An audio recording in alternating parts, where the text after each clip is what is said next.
Good evening, I'm Deborah Knapp. First at 10, a Nazi headstone controversy on hallowed ground where tens of thousands of American heroes are laid to rest here in San Antonio. Swastikas have been discovered on 2 gravestones inside Fort Sam Houston National Cemetery. Their presence causing outrage tonight, less than a week from Memorial Day. Eyewitness News reporter Henry Ramos shares the fight to remove them. Old Glory blowing in the South Texas wind at the final resting place of American patriots, those who serve to protect our freedoms. In the sea of more than 100,000 headstones are 2 with something more than just the common cross. These gravestones nearly next to each other at Fort Sam Houston National Cemetery, igniting controversy more than 70 years later. You see at the top are swastikas, which are a symbol, quintessential symbol of hate and evil that we went to war against and sacrificed so much.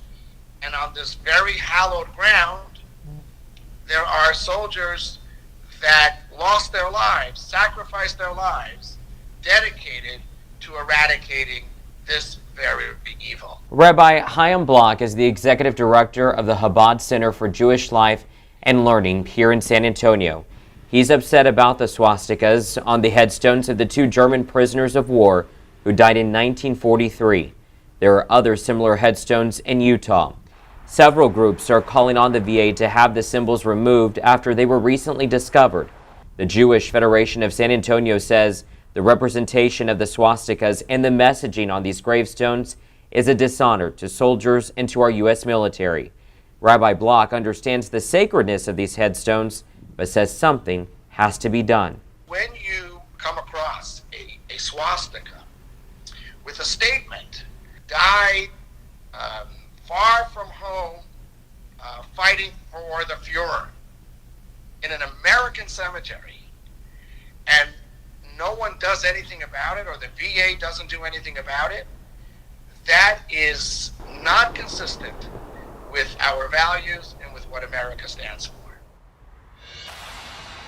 Henry joins us live near the cemetery. Henry, the VA is saying they will not remove the symbols from the headstones?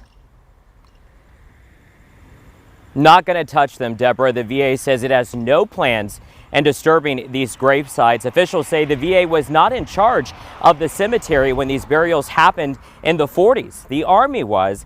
The VA says it did not take over until 3 decades later. We're live outside the cemetery tonight. Henry Ramos, KENS 5 Eyewitness News.